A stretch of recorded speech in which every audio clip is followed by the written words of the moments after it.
जया एकादशी व्रत कथा। जया एकादशी के दिन किस देवता की पूजा की जाती है, आइए जानते हैं। नमस्कार भक्तों, जय श्री राम, हर हर महादेव। स्वागत है आप सभी का अपने YouTube चैनल में। आइए भक्तों, आज आप लोगों को जया एकादशी व्रत कथा का श्रवण कराते हैं। साथ ही में जानते हैं कि जया एकादशी के दिन किसकी पूजा की जाती है। जया एकादशी के दिन भगवान विष्णु की विधि विधान के साथ पूजा की जाती है। इसके साथ ही इस दिन व्रत रखने का भी विधान है। एकादशी के दिन व्रत कथा का पाठ अवश्य करना चाहिए।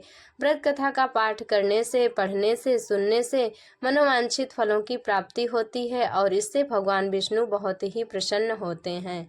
जया एकादशी का विशेष महत्व है। हर साल माघ मास के शुक्ल पक्ष की एकादशी को जया एकादशी व्रत रखा जाता है।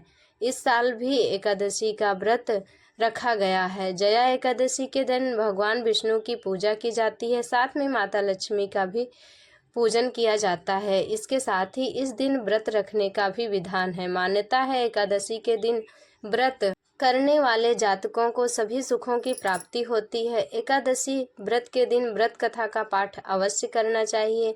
आइए अब आप लोगों को व्रत कथा का पाठ का श्रवण कराते हैं, जिससे सुनने मात्र से ही भगवान विष्णु बहुत ही प्रसन्न होते हैं और मनोवांछित फल की प्राप्ति भी होती है और उनका आशीर्वाद भी मिलता है। चलिए अब कथा की ओर बढ़ते हैं। जया एकादशी व्रत कथा। एक बार अर्जुन ने भगवान श्री कृष्ण से प्रश्न कहते हैं, हे भगवान, अब कृपा कर आप मुझे माघ माह के शुक्ल पक्ष की जया एकादशी का महत्व क्या है विस्तार पूर्वक बताएं। माघ शुक्ल पक्ष की एकादशी में किस देवता की पूजा करनी चाहिए तथा इस एकादशी व्रत की कथा क्या है, उसके करने से किस फल की प्राप्ति होती है, शीघ्र ही बताएं। भगवान श्री कृष्ण कहते हैं, हे अर्जुन, माघ माह के शुक्ल पक्ष की एकादशी को जया एकादशी कहते हैं। इस दिन उपवास रखने से मनुष्य भूत प्रेत पिशाच आदि की योनि से छुटकारा पाता है।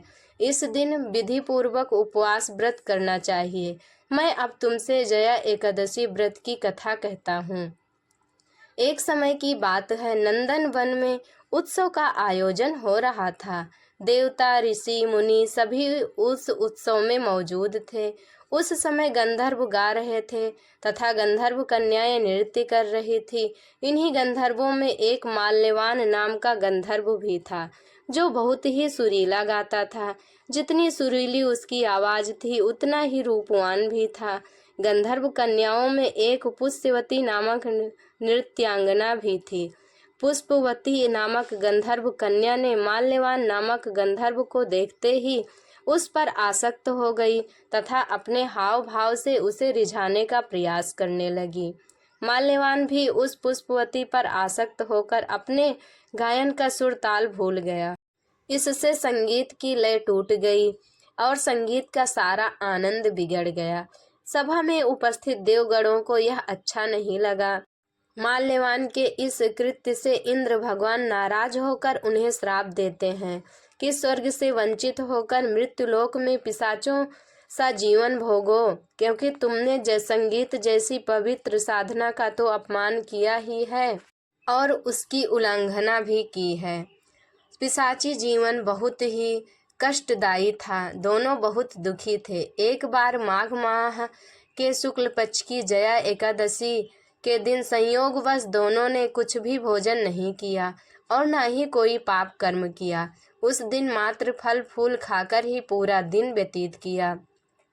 भूख से व्याकुल तथा ठंड के कारण बड़े ही दुख के साथ पीपल वृक्ष के नीचे इन दोनों ने एक दूसरे से सटकर बड़ी कठिनता पूर्वक पूरी रात काटी। पूरी रात अपने द्वारा किए गए कृत्य पर पश्चाताप भी करते रहे और भविष्य में इस प्रकार के भूल न करने की भी ठान लिया था। सुबह होते ही दोनों की मृत्यु हो गई। अनजाने में ही सही उन्होंने एकादशी का उपवास किया था। भगवान के नाम का जागरण भी हो चुका था। परिणाम स्वरूप प्रभु की कृपा से इनकी पिशाच योनि से मुक्ति हो गई और पुनः अपनी अत्यंत सुंदर अप्सरा और गंधर्व की देह धारण करके तथा सुंदर वस्त्रों तथा आभूषणों से अलंकृत होकर दोनों स्वर्गलोक को चले गए। देवराज इंद्र उन्हें स्वर्ग में देखकर आश्चर्यचकित हुए और पूछा कि वे श्राप से कैसे मुक्त हुए। तब उन्होंने बताया कि भगवान विष्णु की उन पर कृपा हुई। हमसे अनजाने में माघ शुक्ल एकादशी यानी जया एकादशी का उपवास हो गया, जिसके प्रताप से भगवान विष्णु ने हमें पिशाची जीवन से मुक्त किया। कुछ इस तरह से जया एकादशी का व्रत करने से भक्त को पूर्व में किए गए पाप कर्मों से मुक्ति मिलती है और उन्हें पुण्य फलों की प्राप्ति होती है। इसलिए जया एकादशी का व्रत करके, कथा का पाठ श्रवण करके ही जया एकादशी का व्रत पूर्ण होता है। इसलिए जो लोग जया एकादशी का व्रत रखते हैं उन्हें श्रद्धा पूर्वक इस कथा का श्रवण भी करना चाहिए। इससे उन्हें मनोवांछित फलों की प्राप्ति होती है और भगवान विष्णु की कृपा जन्म जन्म तक बनी रहती है। इसी प्रकार वो लोग खुशी खुशी अपना जीवन व्यतीत करने लगे और देवता गण भी उनसे बहुत ही प्रसन्न हुए। तो इस प्रकार से जया एकादशी का व्रत संपन्न माना जाता है। जया एकादशी का व्रत करने वाले जातकों को ब्रह्म मुहूर्त में उठकर स्नान आदि से निवृत्त होकर भगवान विष्णु की विधि विधान से पूजा करनी चाहिए और कथा का श्रवण करना चाहिए। इससे भगवान विष्णु प्रसन्न होते हैं और अपने भक्तों को मनोवांछित वर की प्राप्ति भी करते हैं और वे अपने भक्तों की रक्षा भी करते हैं। तो भक्तों, ये कहानी यहीं तक थी। आप लोगों को कहानी कैसी लगी कमेंट करके ज़रूर बताएं। भगवान विष्णु की कृपा सभी भक्तों पर बना रहे। वीडियो अच्छी लगी हो तो लाइक कर देना, चैनल को सब्सक्राइब कर लेना, बेल आइकन को प्रेस कर देना ताकि हमारी वीडियो का हर नया नोटिफिकेशन सबसे पहले आप लोगों तक पहुंचे। तो चलते हैं भक्तों, मिलेंगे अगली वीडियो में। हमारे साथ जुड़े रहने के लिए धन्यवाद। भगवान विष्णु की कृपा सभी भक्तों पर बनी रहे, इसी मनोकामना के साथ ये वीडियो यहीं तक थी। हमारे साथ बोलिए जय श्री विष्णु हरि, जय माँ लक्ष्मी, हर हर महादेव, जय श्री राम।